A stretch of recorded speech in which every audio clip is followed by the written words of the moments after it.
everybody. Welcome back to Aids to Scouting.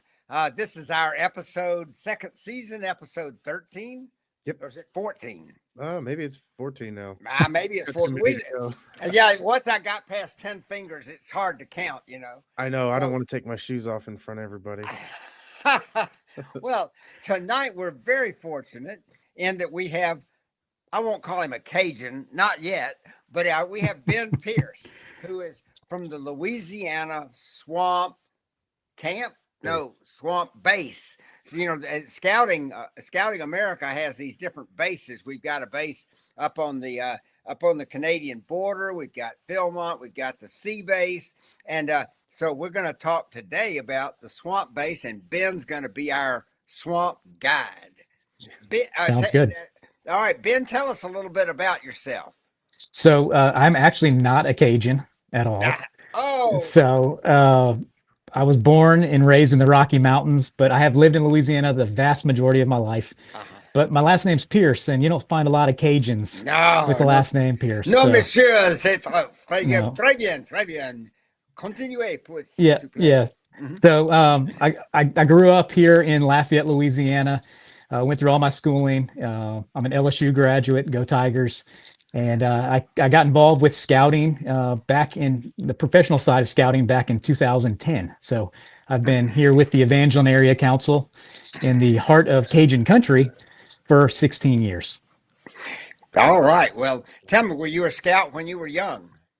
I was a scout, but I would be what you call a one and done scout. So my rank in scouting is Tiger Cub, sadly. Sadly. Well, maybe it looks like you grew up all right. And I grew up all right. Yeah. And now you found your way into the right hands. Absolutely. And so we have a great volunteer who says when he's talking to people for the first time and asking who's in the room that are a scout, or we're involved with scouting, and people will raise their hand and they'll go, I only went through wolf or bear and things like that. And they kind of feel, disappointed in their answer. He goes, no, you were a scout. You are a scout. You got involved with the program. Maybe you didn't get all the way to Eagle. Maybe you haven't come back to be a volunteer, but you understood the program for a period of time and the values of it. And now we get a chance to reintroduce you to it. So I was reintroduced to the program 16 years, and it's been an absolute pleasure. What led you into being a scouter? I'll try to do the long story as short as I possibly can. There we go. Bear with me on some timing here, but it all comes down to I got a degree in landscape architecture and land planning. And so I was working for a firm here in Louisiana, and we were going through some old master plans, dusting them off and seeing what we had available that we could maybe reinvigorate, maybe talk with some clients. And so I saw one on the Atchafalaya Basin here in Louisiana, the country's largest swamp. It's about 1.4 million acres, and said, hey, let me give a call to the Atchafalaya and see who picks up the phone. Well, I called a state office. They picked up the phone on the Wednesday afternoon before Thanksgiving back in 2009. Talked to me for an extended period of time, but went in one ear and out the other, because as far as I knew, scouting was not going to be a very valuable client. What they said to me at the time was that they had just had a meeting with a bunch of scouters from the Lafayette area, and they were discussing a new project that they were going to have. Well, from a design standpoint, that didn't really make a whole lot of sense, or didn't have a whole lot of alignment. And so I hung up the phone, thanked the lady for the call, and didn't really think anything about it. You fast forward only 48 hours later, the day after Thanksgiving, I'm on a golf course here in Lafayette, and the course marshal asks if we can have 2 additional people join our threesome. One of those people, who did not have their tee time and just showed up to the course, was a scouter here in Lafayette. By the third hole, I had a chance to introduce myself to him, and he happened to be the scout executive actually here in Lafayette. A scout executive without a tee time, very unprepared of him, actually. So that's something that I think is very funny. And I asked him about this project that I had just heard about just 2 days prior, which he didn't know that much about because he was up at winter camp during that meeting. So I knew more actually about what they had just met about than he did. And so we got to talking, enjoying each other's company, learning about our history. My grandfather was a big scouter up in Michigan. and sang all his old scout songs from the 40s and stuff with him. And so they got along, they became fast friends. And by the end of that round of golf, I was being considered, though I didn't know it, for a position with the organization. 2 weeks later, I got a call from that scout executive saying, we'd like you to plan the centennial celebration for our local council. And so I joined in January of 2020. I'm sorry, in 2010. And 4 weeks later, I had to plan a celebration to celebrate 100 years of scouting, which I was only 1 year a part of. So that was a big task. And from that point forward, we've kind of gotten ourselves more involved in the Atchafalaya as an environment that we think scouts can actively participate in, learn from, recreate in, and we've really grown this thing into an amazing experience for scouters from all corners of the country. Well, I've got some questions. I'm sort of hoping Elliot can bring up a map. Now, obviously, people who are listening just on, we go on Spotify tomorrow and all that. So, in other words, they'll just be hearing us. They won't be seeing any of this. But oddly enough, I live in Pike County, Georgia, and a lady named Gwen Rowland lives there, and and Gwen wrote I can't ever pronounce it, Appalachia. It's a Atchafalaya. So you want to say it like you're about to sneeze. So it's Atchafalaya. If you do it that way, there you go. Yeah. Well, Gwen lives there now, and for those who are listening out there, Gwen wrote a book that was a bestseller, but it was called Atchafalaya. There we go. Great job. Yep. And she talks a lot about the whole background and the way of life there. So if we talk about how many square miles, not what the scouts own or control, but right, what's the size of this basin area that is not developed? Yeah, so I don't know about it in square miles. We usually use acres to describe it here. It's 1.4 million acres. Which is a much bigger number than how many it would be in square miles. But so 1.4 million acres. And so that's roughly equivalent to the size of the Everglades in Florida, as well as the Okefenokee in southern Georgia. So all three of those are roughly around the same size, and give or take, kind of how you define the edge of a swamp is tough. So we consider ourselves kind of one of three equal sized environments. Yeah, but that's terrific. Now the scouts have, it's the base. It's called a base. Now, how much do the scouts have that's within that area? Far less. Actually, we own about 63 acres, but it gives us water frontage, and that's the main thing for us. That's the key to it. Yeah. Now, when you talk about water frontage, I imagine of that, how much million acres? 1.4. Yeah. 1.4 million acres. I assume about 600,000 of those acres are covered with water. It's water, cypress trees, willow and tupelo trees as well. You also have some uplands as well that have the oaks and the maples and things like that on it. But the thing about the 1.4 million acres, which is the interesting part, especially down here, is that only half to a little bit less than half of it is actually public lands. And so it's private individuals, it's corporations, and then you have state-owned and federally owned properties as well. So what you own is kind of different. Most of the waterways, though, are wide open to the public. If they're considered navigable, they're open for the public to be able to explore. Yep. Well, speaking of exploring, tell us a little about, tell us all, because this is your big chance to sell the base to the whole world. This is it, the only time, huh? No, it's not the only time. I bet you've got a website. We've got almost 3 people watching right now. They're probably my coworkers too. So yeah.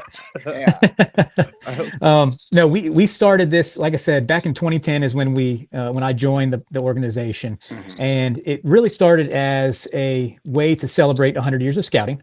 And so we started by getting our local scouts more engaged, because at the time we really only had one troop that actively participated in this environment. So we've got at that time just under 5,000 or so scouts and in our council, and just one troop is actually out there participating in the Atchafalaya. And that just wasn't good enough for our scout leadership. We said, we got this amazing wilderness right on our eastern boundary. We got to get people more engaged. And so we had at that time a big celebration for the 100 years.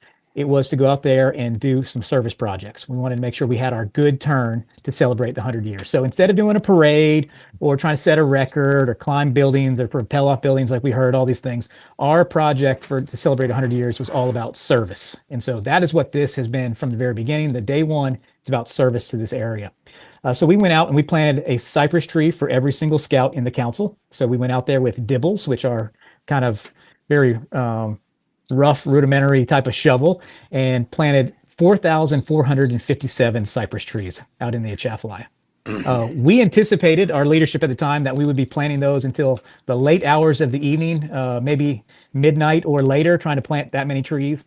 We were pleasantly surprised with the power of scouting that we planted all those trees in 2 hours. Yeah. Good grief. 2 hours. That's great. That's incredible. To the point, and I've told this to people who participated, and they get a chuckle out of it now, but we planted them so quickly. We had a morning session and an afternoon session. Planted them so quickly that we had to go back out and remove trees from the ground so we'd have trees for the other scouts to plant in the afternoon. Crazy.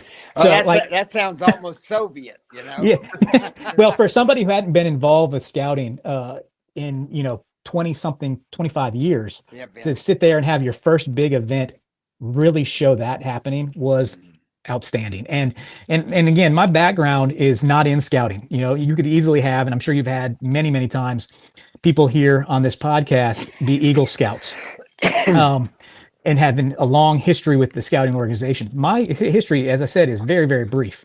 It's now much longer, but at the time it was very, very brief. And so my involvement with the organization was much more personal than it was to give back to an organization that had given so much to me as a youth.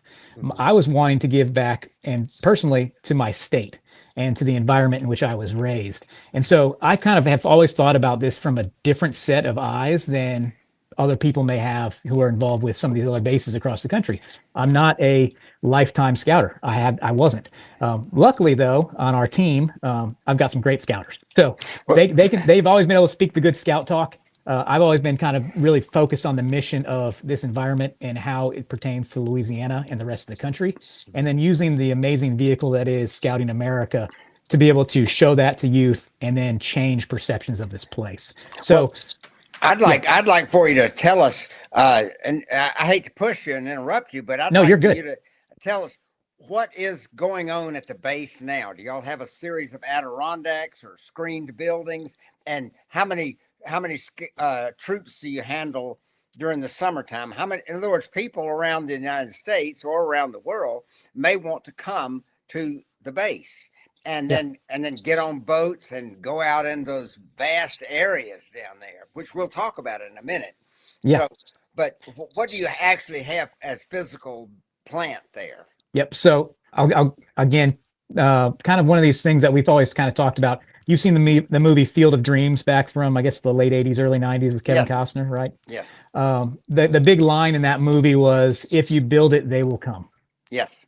Well, when you don't have any money at the beginning, and you don't have any donor support because they don't really know what your vision is, it's very hard to build something and then have people show up. So we did what we call the reverse Field of Dreams. We're going to go out there and start playing the game.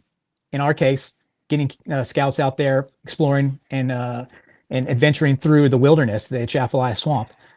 And then when the time is right, we're going to start talking about how do we actually have a base facility? How do we have a headquarters for these activities? So we wanted to make sure that we were good stewards of people's time and, of course, their own resources. And so we said, we're not just going to start building a bunch of stuff that we don't know if this can even be successful. You got to think real quick when it comes to a marketing standpoint.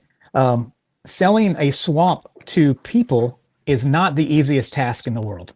There are so many negative. Thank you for laughing. I appreciate that, because that's exactly the response you get from a lot of people. When people think about swamps, they think about it in a negative way. Boy, I don't. A person that goes into a swamp, I mean, that makes all the difference. I know that, for example, the Okefenokee is amazing, and then having read Gwen's book, it's like I almost feel like I've been there, and I have this vision of it, and so that's all it takes is a good taste of it. So the interesting thing there is that you actually have some background with it because of the book and that experience. But if I'm sitting there and you're in Georgia, and so you're part of the South, and so you know where this environment is located. But if I'm trying to sell this to someone, or to encourage them, not sell, but encourage them to come down and participate, and they're from Iowa, for instance, you don't really find a whole lot of swamps up in Iowa. And so what you rely on as the information to learn about this place is movies, TV shows. And we had a lot of TV shows about 15 years ago, all the reality shows here in Louisiana. Think about Swamp People and Duck Dynasty, and you name it, right? Yep. And they're trying to dramatize a little bit of what's going on. But to try to sell it to somebody in Iowa is far different than trying to sell it to somebody who might be in Southern Florida, right? But the thing is, it's tough no matter what, because though the Iowans have not seen a swamp firsthand and are influenced by outside opinions, the people in Florida feel like they've seen it already. So they're just as hard to be able to get out there and get them to explore it, right? So for us, it's a tough sell. And when we look at ourselves compared to some of the amazing facilities and bases that scouting has to offer, and you go through the big four, when you talk about sea base, it's kind of it's a given, right? I mean, who's going to tell you that the turquoise waters of the Florida Keys are gross in any kind of way or dangerous, right? I mean, it's unfair how they have that opportunity, right? And then you talk about the Southern Rockies with Philmont. Come on, right? People from all over the world travel to the Rockies and New Mexico in general. The boundary waters where Northern Tier is located. Again, you're talking about, a national treasure up there. And then, of course, West Virginia and the New River Gorge. I mean, they put a national park right in their backyard. So, I mean, you're in a good spot. Swamps are completely different. Hey, come out to a swamp. When we watch those shows that were on the TV shows on Discovery and History and all these places, they would always describe the swamps in a negative way. They'd have their people going out there and trying to survive in these places, but they'd always go, this place is infested. It's dangerous. And then they'd jump in and throw in a bunch of different diseases that you could potentially contract through mosquitoes. Well, you can't get some of these diseases, but they'll still tell them anyway because they want people to be watching the show time after time. And if it looks challenging, that gets eyeballs on the TV. So we use that as our way. Hey, we want to make sure that our program is going to be challenging. That we're going to talk about alligators. We're going to talk about mosquitoes. We're going to talk about snakes. We're going to talk about all the things that people assume a swamp has. And then we're going to be in the role of busting those myths. And the idea, like you said, is you got to get out there and see it firsthand. You want that. So we want to ramp up our challenge big time. If we have a big challenge and we got good scouts out there that want challenges, they're going to want to come out here and do our program and participate because they want to see if this is truly what we say it is. All that kind of the mystery and the myths that are associated with it, we want them to come here with that mindset so that way we can break it. And that's what we do. That's our big mission with what our program does.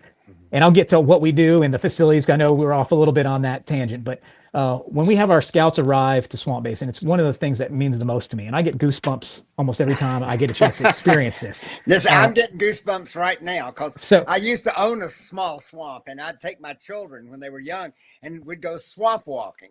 And which meant we'd get wet, Right. Yeah. We call it we call it stomping in our area. But so you have these scouts from all corners of the country.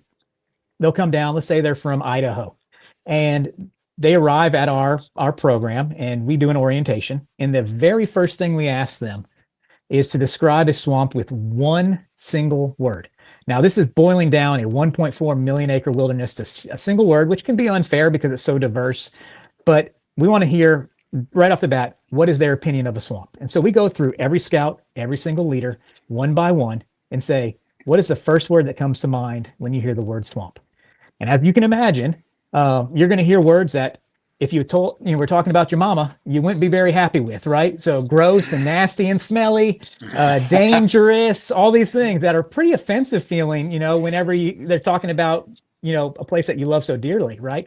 So you're hearing all these things. You're hearing mosquitoes and you're hearing snakes and you're hearing all this stuff. And so that's okay because they don't know what they don't know.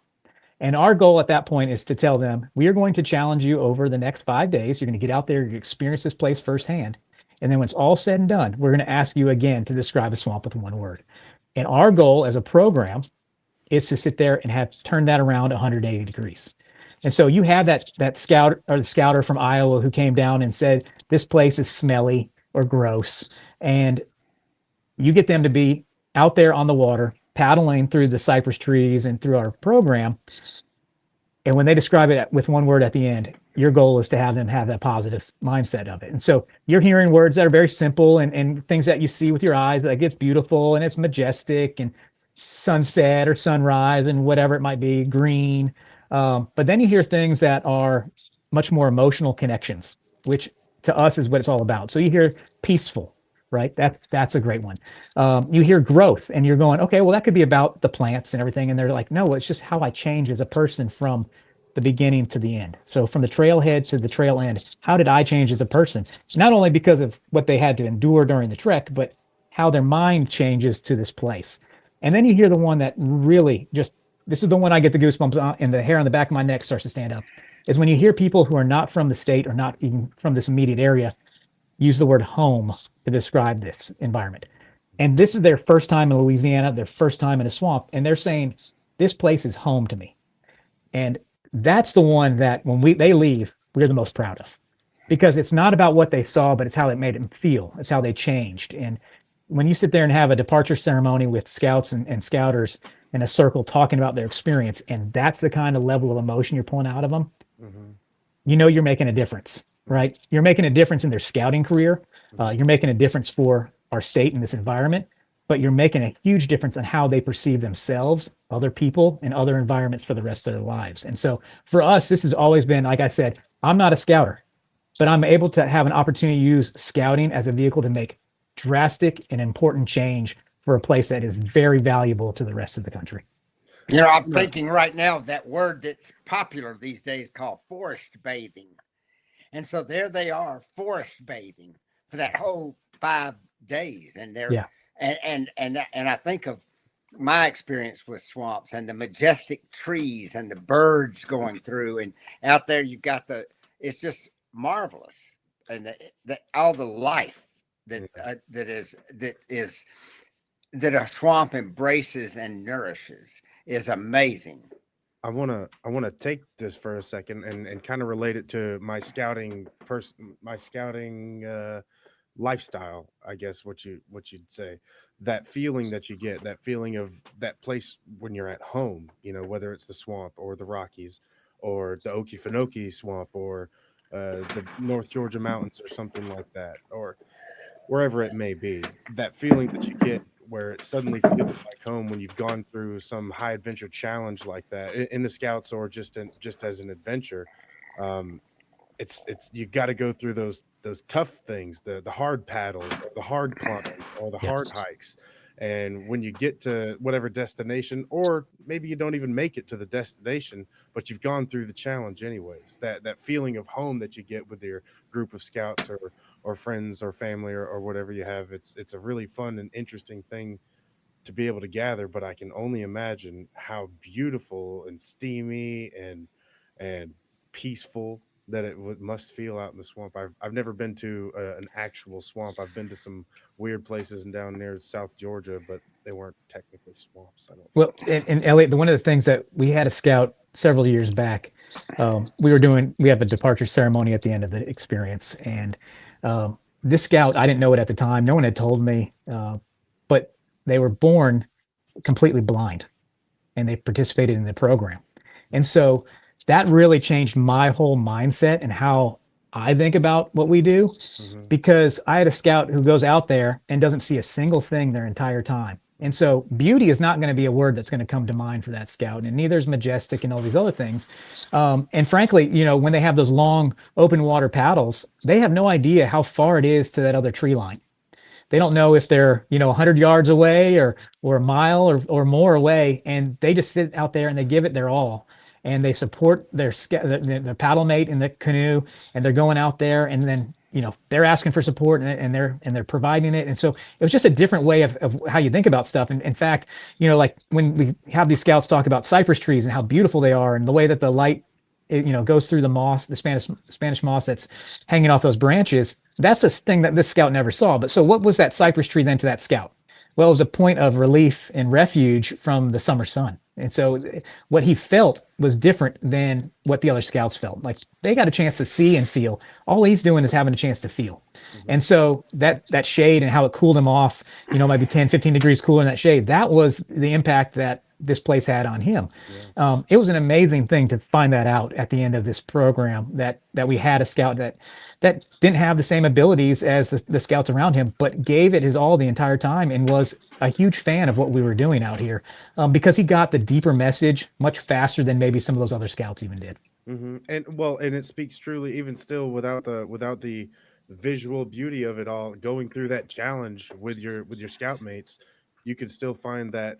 And those the closing ceremony, what are you, a departure ceremony? We call it a departure ceremony. Yeah. Yes, those the closing ceremonies after any high adventure or any good deep training like Wood Badge or like NYLT or Nail, those right at the very end, those last campfires, those are some of the best experiences of the experience. Right. Those emotions that you're talking about, like the home feeling, the wow, I see the bigger picture, I really get it, and you're dog tired most of the time and probably dirty and sweaty, but still it's such a good feeling. You just can't get it without the challenge of it. You just can't get it without that teamwork, without that beauty, visual or not. Yep, absolutely. Well, and our departure ceremony is a little bit different too, because not only do we have that opportunity for that sharing of the experience, but they also have a belly full of pull boy, South Louisiana pull boys at the same time. So that's just a little added extra benefit too. So you got some fried shrimp pull boys in your belly at the same time. It's a pretty good departure ceremony. Tell me something, Ben. Are y'all's experiences overnights where y'all go out in loaded canoes and then you go 5 miles out to a camping place and camp there, and then go another 5 miles the next day, or do y'all generally do day trips from the base? So our program is 61.6 miles. They arrive in Lafayette, and we do all of our orientations, our health checks, gear shakedowns here in town, and then we shuttle them up to a trailhead, and they spend the next 5 days and 4 nights paddling those 61.6 miles. Our program is a trek camp, and so they have a starting point, the trailhead, and an ending point, the trail end, and we hope everybody makes it from point A to point Z at the end. And so we have set campsites that they paddle to during their trek. So they're out there on the water for 5 days. The first day that they paddle is 19.4 miles. They paddle through a really nice, diverse experience on that day. But 19.4 miles of paddling, we believe, because I haven't heard anybody tell us differently, is the longest paddling day, at least in still water, in scouting. And so it is what we consider a bear of a day. They arrive at the end of that day to a set of floating campsites. They're basically pavilions that float on the water, because you run out of land as you go through the swamp in some places. And so we call those the turtles. They are a primitive campsite. So there's no running water, no electricity. We bring water out daily.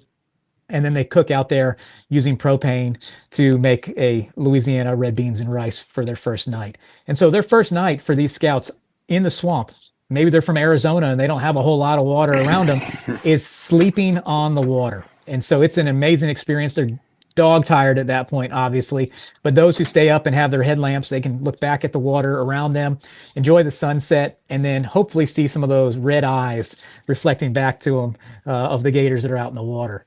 That second day is a little bit less of paddling. They go about 10.4 miles. We have a swamp tour that they go on that day.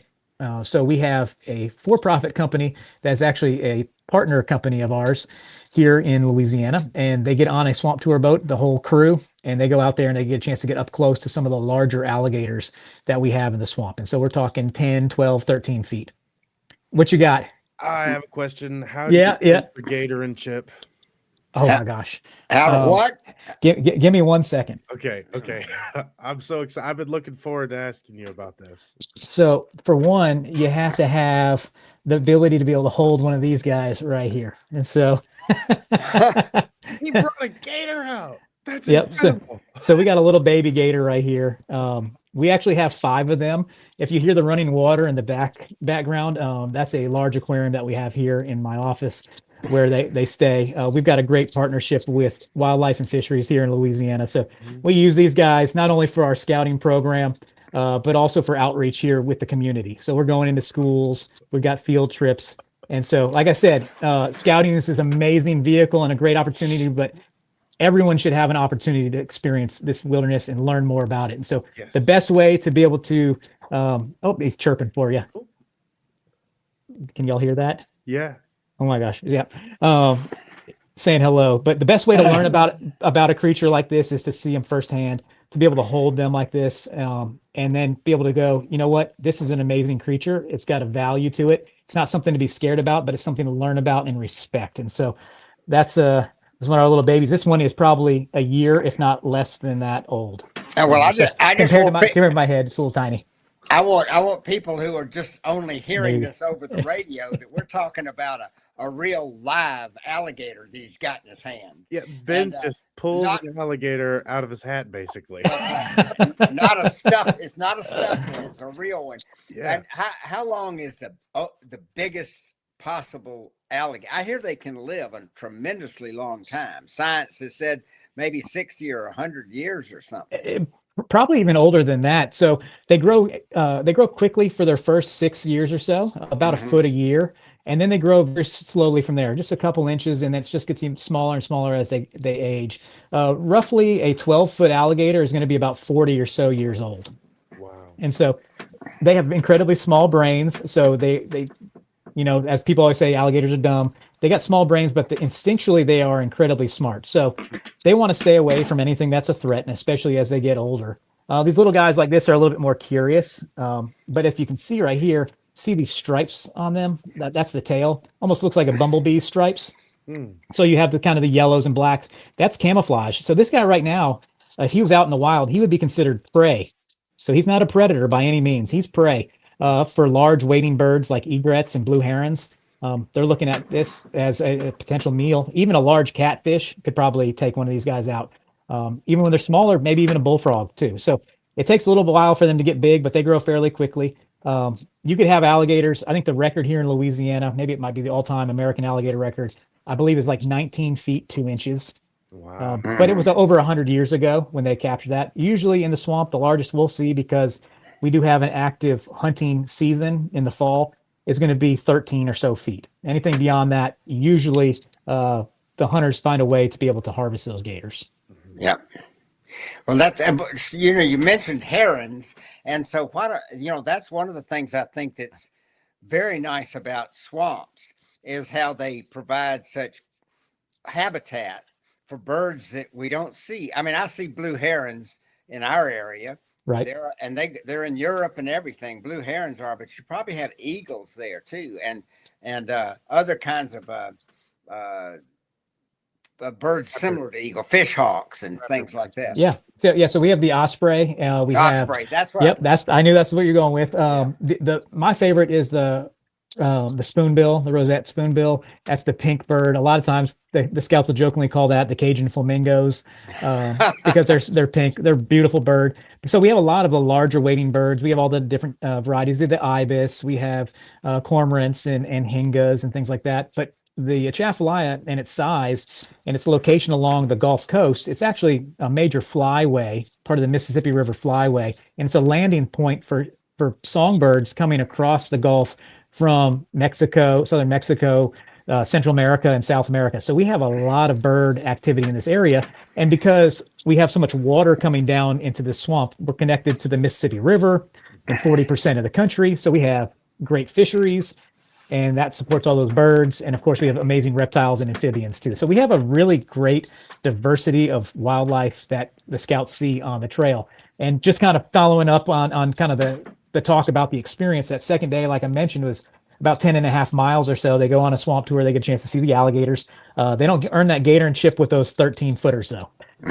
We don't do that. And then they finish up that evening on a primitive location called Rougarou Island. And a Rougarou is a Cajun werewolf. It's a folklore story. Yep. We get a chance to share that. They sleep in jungle hammocks that evening. So they go from sleeping in cots on a floating campsite night 1. They're in jungle hammocks on night 2. Of course, you have all the bug netting just to make sure everybody's okay with it. So they're floating in the air in the middle of a kind of an old hardwood forest, a lot of live oaks and things in that area. Next day, they wake up and they paddle about 14 miles, and they get to a place that we call Camp Atchafalaya.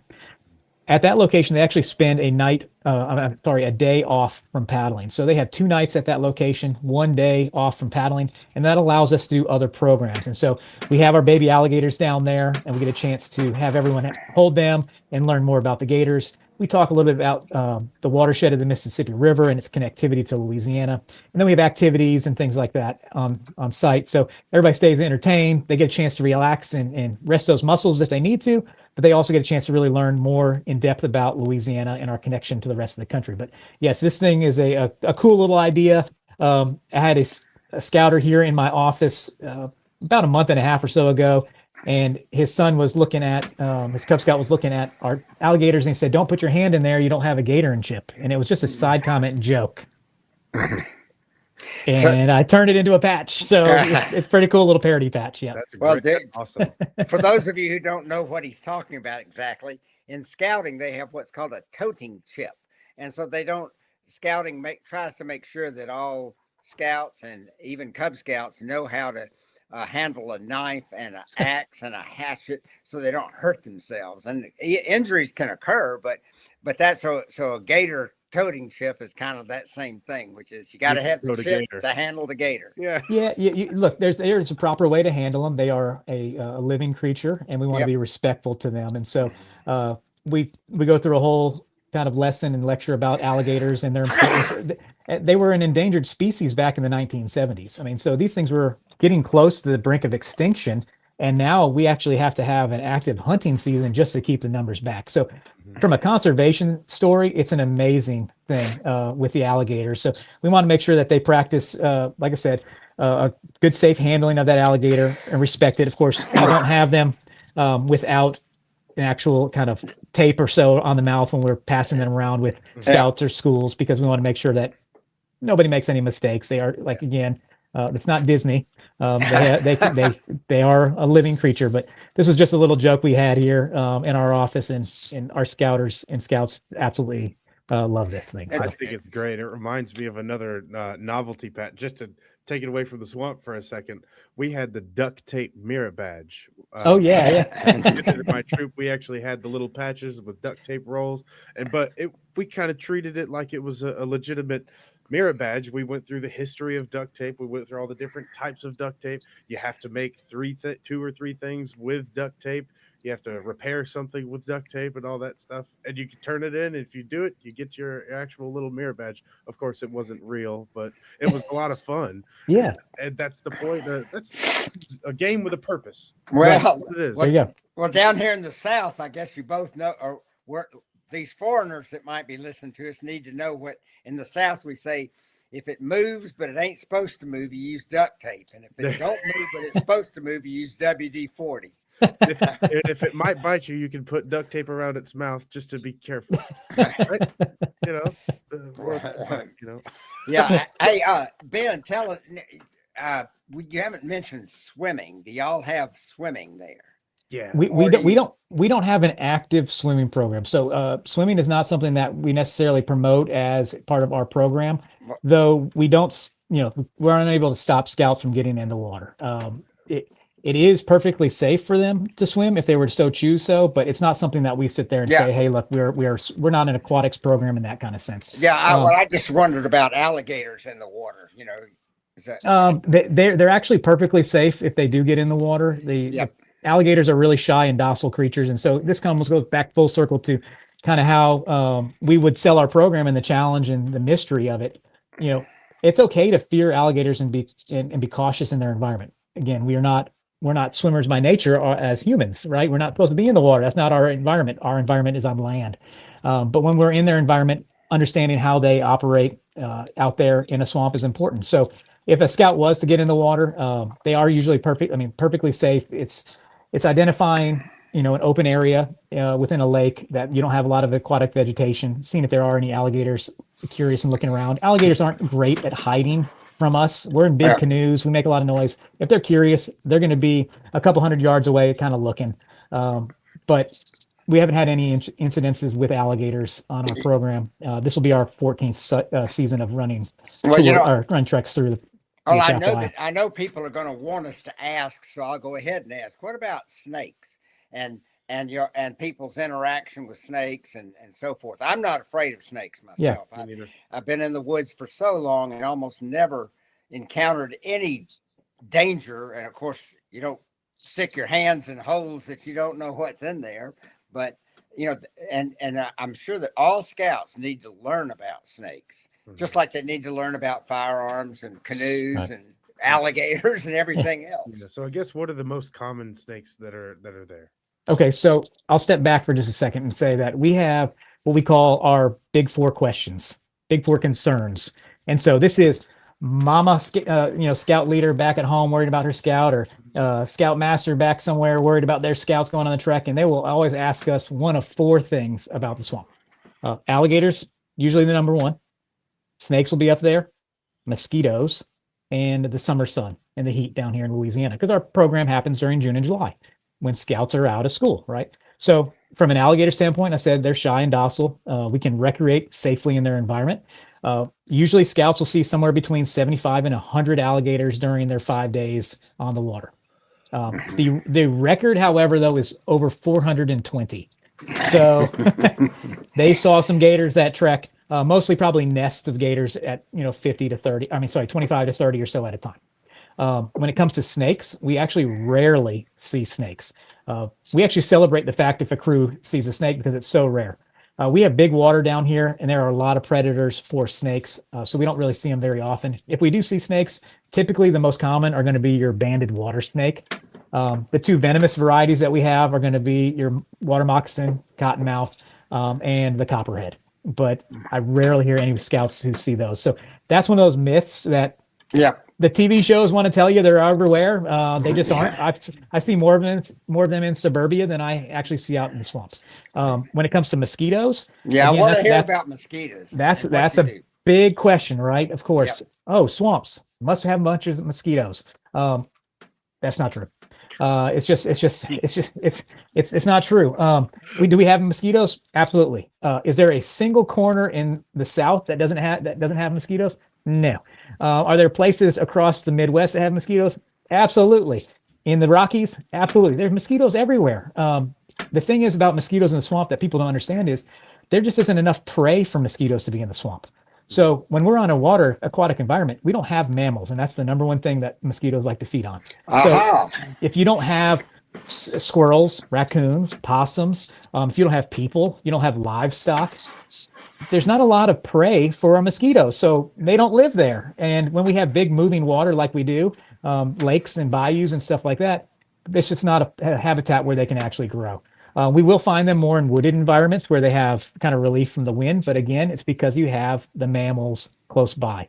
So mosquitoes in the swamp is kind of a non-thing, really. Great. Glad to hear it. We had a scouter from Kentucky years ago, and I remember him very, very clearly, who at his orientation told me, man, I'm really nervous because I get huge welts when I get bit by mosquitoes, and I'm afraid that I'm going to be itching the entire journey, and I'm going to have Benadryl and anti-itch medication and everything, and it's just going to make me have a horrible experience.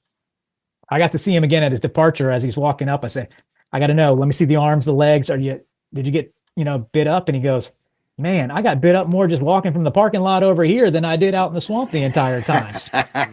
And that's music to your ears when you're trying to sell a swamp to people who think it's got all these things that are negative. Now, the one thing I can tell you that is factual, it is hot in South Louisiana in the summertime. Okay. I can't get around that. But is it hot at Sea Base on Big Munson? Yeah, of course it is. It's hot down there too. Is it hot, at in North Georgia in the summertime? It can be hot there too. The Texas camps, it's hot there, right? It's hot in the summertime. So it's going to be in the upper 80s to low 90s. The one thing that we can say that is fairly consistent is our proximity to the Gulf allows us to have a consistent temperature range. So we're not looking at huge spikes that get up to 110. We're not looking at huge drops down into the 50s. Our temperature range in the summertime is going to be in the low 70s up until about the low 90s during the summertime. But you talked about, excuse me, Elliot, but you talked about these groups that go out. how big is your generally each crew that goes out? Are you talking 20 scouts and 5 leaders, or are you talking, and how many of these different crews do you go out every summer? So our crew size is 8 to 11 people. You have to have your minimum of 2 adult leaders, and we start 2 crews daily. So technically you can have 16 to 22 people going onto the water at a time. With each crew, though, we assign a trek guide to join them. So you have a trained swamp-based staff member who knows about the environment, knows the trail, knows how to cook the meals that we have, and is able there to support from a safety and while they're out there experiencing the swamp. So at a time, if we have 2 full crews plus our guides, 24 people go out on the water. We start crews every single day of the summer, from June 6th through July 15th. Oh, that's great. Those are all arrival days for us. So we have roughly around 600 or so scouts. It's not what we would consider, knocking the doors down percentage, of numbers of population, but we can fit 24 people on our swamp bus that we call Swamp Force 1, and that's it. So unless I have 2 Swamp Force 1s and Swamp Force 1 and Swamp Force 2, I can't take any more than 24 at a time. So it's 24 going out at a time, and we get a chance to have a really good hands-on experience with them. But it's a great program, and we fill up our treks annually because people want to see what this place is all about. What about fishing? Do y'all have? Do the boys fit? The boys and girls? Yeah. Do they fish and then cook the fish they catch? Do y'all have any of that going on? It was a former program to be very much fishing centric. We removed that a couple years back and decided to be a little bit more hands-on when it came to a broader understanding of the swamp itself. And so again, that mission of making sure people have a good understanding of it, we thought was a priority for us. But it doesn't stop scouts from fishing. We encourage them to bring their fishing equipment. If they're of the right age, they don't even need a fishing license down here. Maybe 16, they may have moved it up to even 18 and under, have a free fishing license, the ability to fish for free here. So they can fish along the trail. Our overnight locations have places where they can fish. So there's plenty of opportunities, and they're catching bass and catfish and brim. We call them sockeye, which is a white crappie. So down here, so those are kind of the main fish that they're looking for. In the efforts for the conservation style attitude, are you or are any of the members of the staff there a member of the Waterkeepers Alliance? We are not, but I've heard that mentioned before. But yes, that's a good one actually to consider. Yeah, it's we had a few episodes. Well, I guess it was actually might have been last season. We had a gentleman named Gordon Rogers who works with the Flint River Keepers here at the Flint River, which is the name of our council as well. And they are a division of the Waterkeepers Alliance. Am I understanding that right, Walker? Yeah. So the Waterkeepers Alliance is a worldwide conservation effort. Yeah. That kind of thing. So just thought of that. I was just something for us to look into for sure. Yep. Ben, you were talking about, you got to the 3rd day where they have a day off from paddling. Mm-hmm. And so what happens on like the day they get back and paddle again? Yep. So day 4 is actually the day off, but day 5 is to me is really the highlight day. So when you make it down to day 5, it starts really early. So you get every minute possible out of that day. The scouts get on the water about 3 a.m. on day 5. You're kidding. And any scout who sits there, especially our West Coast scouts, because they are 2 hours, behind us. 3 a.m. is like a 1 a.m. wake up for those guys. And so when they arrive at orientation, that is a daunting thing for them to hear when we're going through the kind of itinerary of the trek. By that day, as you imagine, on day 5, they've had a chance to get out there. They got the excitement, the adrenaline going. They're up at 2:30, ready to roll, and they're having to be pulled back. But the reason that they need to get up that early is because they have a goal in mind that morning. And every day it's got goals, right? That you're trying to achieve. We want to have little successes throughout the day. So that way, no matter what happens, you can have something positive to celebrate. Their goal is to paddle 6 miles that first morning, getting there from 3 a.m. to around 6 a.m. in the morning, getting those 6 miles under. So that way they can arrive for a sunrise at a place we call Sandy Cove. And it's kind of an iconic location on our trail. And, you cross your fingers and you hope that you get a good, beautiful sunrise. And more often than not, you do. And so that's their real goal, is to be able to be there for sunrise. Following that, though, they get a chance to paddle through some of the oldest trees in the entire region. These are cypress trees that have been aged somewhere between 500 and 1,000 years in age. And so they're beautiful old giants, kind of dinosaurs out there that are on the edge of this lake. They continue paddling at the end of that lake, and they go into our portage. Y'all might call it a portage where you're from. Down in South Louisiana, it's a French word. We call it portage. And they portage over our levee and do what we call the swamp stomp. And so no matter what happens along the journey, the swamp stomp is the opportunity to get muddy. And so a lot of the trail, because the water levels are high, you don't have a chance just to kind of play around in the mud like a pig in a pen. And so that's what the swamp stomp is. Our goal is to move our canoes and our gear through the forest, through the mud, and have some fun along the way. And so I've seen our equivalent of the snow angel down here would be the mud angel. And so you have scouts laying out there and leaders laying out there in the mud, making mud angels and putting the war paint on their faces and everything. The idea being that we want them to get back to Lafayette and have a little bit of mud still behind their ears that they forgot to clean off in the bayou when they were getting back into their canoes. So they do that, and then they finish up the trail a little bit later that afternoon. Come back to Lafayette. We mentioned the departure ceremony where we talk about the one word and the experience they have, and that's when we award them their Swamp Base Trek Award patch. And so this is our 2026 Trek Award patch, and of course this is in commemoration of 250 years of the country. And so that's our red, white, and blue version. And then we've had many versions, but the typical one obviously is going to have a black border instead of our red, white, and blue. And it'll say our council initials here in the middle of it. The cool thing, though, about our patch that separates it from any other patch outside of the shape is that we actually have real alligator teeth dangling off of every one of our patches. What indeed. Yeah. So, we get these alligator teeth in, and we get to play the role of dentist, alligator dentist or crocodile dentist, I guess was the old joke. Got to drill a hole in every single one of these teeth and put them together. So we're hands-on with everything that we do, from the opening experience all the way down to the patch itself. Are those gators from near around the base at all? These are Louisiana alligators. So alligator teeth are interesting. Unlike shark teeth that move from the back to the front, an alligator tooth is more conical in shape. And so we talk about it being almost like a nesting doll, where you have a tooth and then there's another, like the tooth that comes off and there's another tooth underneath it. And so when that one comes out, then there's another tooth. So it's kind of, they just keep coming out like that. And so an alligator can go through 2,000 plus teeth in its lifetime. And so that's where these alligator teeth come from. So they have lots of farms around the area. I would imagine the teeth fall out, and when they're going to clean out the enclosures where these alligators are, they sweep up all the teeth. And that's how it happens, right? Well, I would hope so too. Yeah. Just out there. Yeah. Well, Ben, I have a couple of questions here.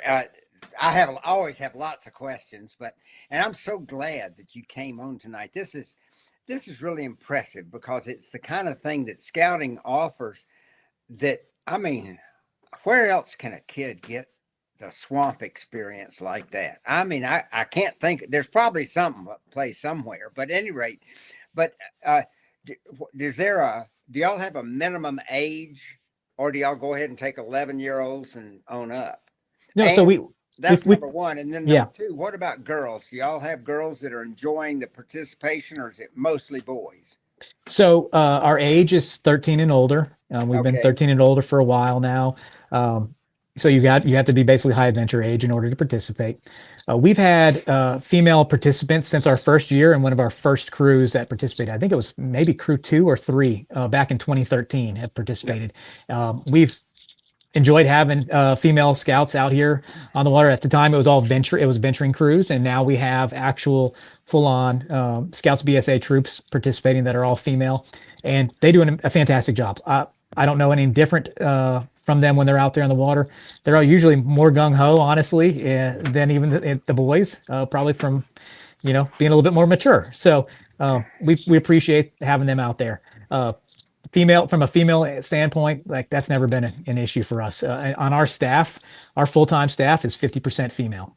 We've got our number one Trek guide of all time, who has the record for miles paddled. I believe she just finished Trek 23 just a couple weeks ago. you do 23 times 61.6, and it's over 1,400 miles of paddling through the Atchafalaya. And so she's on our staff as an assistant program director. You know, amazing individual, and just out there just showing everybody how it's truly done, really impressing everybody along the way. So I don't think for us, gender's never really been an issue. Yeah. Tell me something about how it's done. Do the paddlers normally wear gloves so they don't get blisters? And also, do they practice any kind of exercise before they come there so that long paddling in day one doesn't kill them? Yeah. Paddling gloves is a personal preference, just like I would say canoe seats are a personal preference. Like you have your canoe seat, and they'll have the ones with the backrest. That's a personal thing. And it's also an affordability thing, whether somebody wants to pay the extra money to be able to have a canoe seat or the gloves or whatever the other gear is. It's not a requirement for us. It's a recommended item if they so choose to bring it. And then what was your second question? Sorry. Well, I was just wondering about gloves and about warming up. I know before people go to Philmont, for example, they'll carry a pack, and you'll see them walking around town and getting ready to carry a 40-pound pack, you know, so they warm up or train for it. So do people train for that paddling? Absolutely. We definitely recommend that. It's in our leader's guide. Physical fitness and being prepared prior to arriving makes for a more enjoyable experience. When you have scout troops or crews out there on the water that haven't done the necessary training leading up to it, they're going to be a little bit more miserable. They're not going to have the endurance. Their muscles aren't going to be as strong. They're not going to have the core strength. We recommend them doing the general physical fitness routine. Push-ups, sit-ups are really important.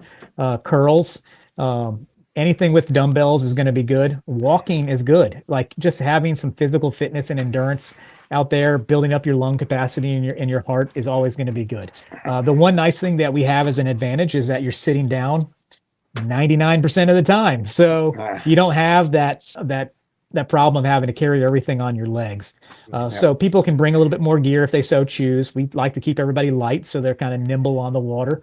But those who prepare are going to have a more enjoyable time. You're going to be able to get between each point a little bit faster, so you don't have to take as many breaks if you don't choose. Or when you decide to take breaks, you can take longer ones and really take in the scenery because you know you can cover those miles quicker than a group that might not have trained prior to getting here.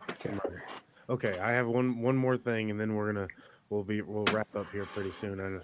How can we stop? Well, how can we stop? I was going to say one more thing for me is we had Dave McLaughlin on, and he's a real expert on wilderness first aid. And I'm sure that y'all have a whole program of that, or a backup of first aid and emergencies, and you have motorboats that can run out and get people if they get injured or real sick or something. But go ahead, Elliot. I want to know about that, actually. There we go. Yeah. Great minds think alike. So all of our staff are wilderness first aid trained, lifeguard trained. So we make sure that we have everything that exceeds what the standard might be. When it comes from a participant end of things, they have to have spread amongst their group. Your weather hazards, your safety afloat, paddlecraft safety.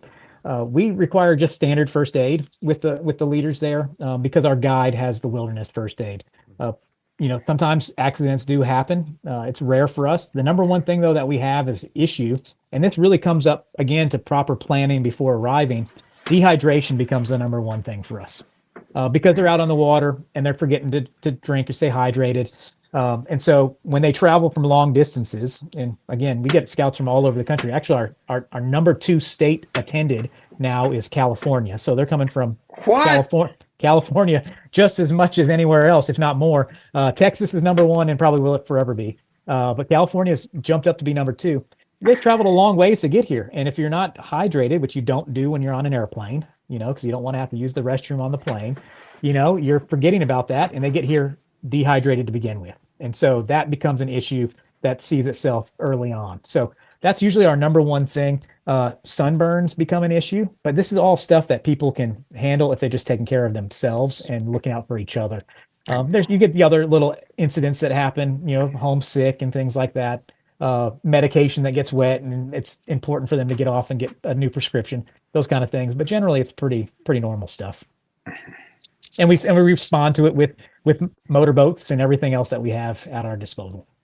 That sounds, what a great operation that is. I was, for some reason, I was picturing uh, people going out on Sunday and coming back on Saturday or something. Not a two groups a day going out. That's Yeah. clever. That's Yeah. really clever. I Yeah. think. So they just stagger down the trail.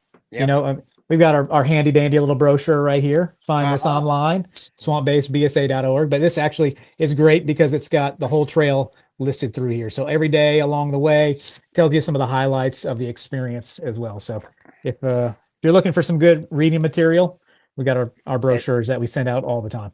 That sounds great. Is the base owned by Scouting America, or is it owned by your council? Not that it matters. We are considered a council organization. So okay. yeah. Yep. And you asked that question probably about 45 minutes ago. We do have 63 acres, I mentioned. We are starting construction out there. Our first building is actually almost complete. We just put up a 4,000 square foot pavilion, which allows us to do the stuff like mentioned for more locals here in the area. So we can get big scout groups to come out there and have events. We can go out there and have field trips come out there and have some multi-purpose facility that is all shaded. And then future facilities, which we're starting our design process on right now, will include our actual headquarters for our operation. So you're talking about administrative offices. That's the boring part. You're talking about a large outfitting store, so we can outfit scouts as well as have all the good souvenirs and everything that they're desiring. But the thing that we really are excited about with our future facility is that we're going to have an exhibit hall that really talks about the holistic approach to educating people about the Atchafalaya. So the watershed, we're talking about the flora and the fauna, the culture and the people of this area, because we are a different breed down here in South Louisiana. And then at the end of it, when they go through this exhibit hall, we'll actually have, like at an aquarium, a live alligator display. That is something we're really excited about because, again, breaking those myths and misconceptions about this place is at the forefront of what we do. So we'll have the alligators there firsthand for people to be able to interact with and have a chance to see up close. So that way we can use that draw of the alligators to be able to teach them more about scouting here in Acadiana and across the country, as well as all the other things that are associated with the Atchafalaya. Do y'all have any sort of Cajun thing, like Cajun music or a Cajun stop, or you have Cajun food there? You have the shrimp and red beans and rice. And we do gumbo, jambalaya, and crawfish etouffee as well. So those are the highlight list. We go through all the delicacies of Louisiana's best foods. Basically, anything you can put on rice, we're going to feed you. But we actually, when they're at Camp Atchafalaya on day 4, and they have that opportunity to take a break and relax, kind of get those muscles back. One of the programs that we do is called a Zydeco Social. So about Cracker Barrels. Yeah. Our Zydeco Social is about eating boudin. I don't know if you guys know what boudin is, but basically it's a pig casing, an intestine typically, and they stuff it with rice and other types of meats and seasoning. It's delicious, I promise you. And so they try some boudin instead of having crackers. We got to do it South Louisiana down here. And then we play Zydeco, Cajun and Zydeco music, and we teach all of our scouts how to line dance to Cajun and Zydeco music. And so this is one of those programs that, I'll be honest, I didn't think was going to be successful at all. I'm not a dancer. I can't see, all these 14, 15-year-olds, especially the boys, sitting there saying, I'm comfortable enough to go out there on a dance floor and, cut a rug, learning these different moves to this music. But the music is so strong, and it's got such a driving beat. And then when you've got your trek guides out there and your program staff out there acting crazy and having a good time, it's infectious, and they're all out there too. So we challenge them along the trail from, the paddling to the food that we offer, and even how to learn how to dance like we do down here. So there's challenges all along the way, new experiences to be had. That's wonderful. Wonderful. Ben, I got to say, you've painted a beautiful picture for us, but I want to mention one more thing is that much like painting pictures, you take fabulous pictures. So when I put the link to the BSA Swamp Base site, I would also like your permission to link your photography site, because Walker, you've got to go check out Ben's photography. It's fantastic. I'd be glad to. With light, I'm telling you. Well, I appreciate that. It's a blessing to be able to have your hobby, something you really enjoy doing, also provide a benefit to what your career is. And I think, again, going back to kind of our whole mission about changing perceptions of this place, we do so with the scouts out there on the water. And that's 5 days of immersion. But when it comes to from a photography standpoint, as an artist, I'm also trying to do that same thing. And so I want people to see what swamps truly are. I want them to see those beautiful colors, and I want them to break all those myths and all the negativity that people think about those places. And so that's just another way for me to add an additional positive spin to this place. And hopefully scouters across the country get a chance to see those photos and see really what swamps are all about, and not allow outside opinions of people who've never experienced these places kind of drive what their opinion is. For us, you can't have an opinion of value until you actually try something. And so anybody who arrives and thinks about this place in a negative way and they've never been here, it's really unfair to swamps, and it's unfair to the people of South Louisiana to have that opinion until you go out there and paddle it. And like Walker said earlier when he was discussing the Chaffalaya Houseboat, the book with that was written back in the 70s, until you have an understanding and get a chance to see that place, you don't know. And so that's what we have to overcome as a program is getting people to take a moment and think about this place for just a second, say, maybe this is something I want to try. And when they do, they're going to want to come back again because they are going to fall in love with the program, the hospitality that we offer. I think we have food that's second to none when it comes to scouting. You aren't going to find spaghetti and macaroni and cheese, that's for sure. You will find trail food, so I gotta be honest, but our dinners are phenomenal, and we really love what we do. I hope you guys kind of got that from me during this we did. Because said it was a tough sell. This is, I mean, I'm so tough excited. sell. That was you did it easily because I'm ready to sign up right now. We've got people in the comment section right now saying that I look like I'm going to sign up, and they're all planning. It looks like our program specialist and some of our summer camp staffers here at the Flint River are ready to plan a staff team building experience down there at Swamp Base, and I'm thinking that sounds like a really good idea. So everybody, please visit the BSA Swamp Base website. It'll be linked down below, but also please go to benpiercephotography.com and look at the lightscape photography. I'm serious, Ben. I tried a little photography thing myself for a little while, doing some concert photography, and it was fun and great, but the artwork that is your lightscape photography it's absolutely beautiful. Thank you. It looks like everything's a book cover and an album cover, and everything should be on the wall. Sounds great, Ben. We always go over a little bit on these, but we can't help it. We could go on for another hour, and that's what we always say. Oh, there's goodbye to the alligator too. What's his name? What's that alligator? I don't know if this one's got a name yet. This might be T-Boy, which we name a lot of our alligators from a book called The Cajun Night Before Christmas. And so this would be what Papa Noel would use to pull his Piro through the swamp on Christmas Eve. So this is T-Boy right here then. T-Boy, I like it. All right. Hopefully I'll come meet T-Boy in person sometime soon. Yeah.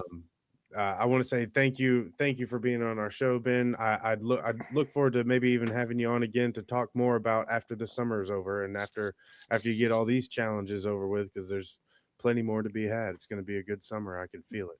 We're excited. Thank you so much for having me. All right. Good night, everybody. Good night, everybody. Thanks for coming back to Ages to Scouting. We'll see you next Thursday. Yeah. An alligator.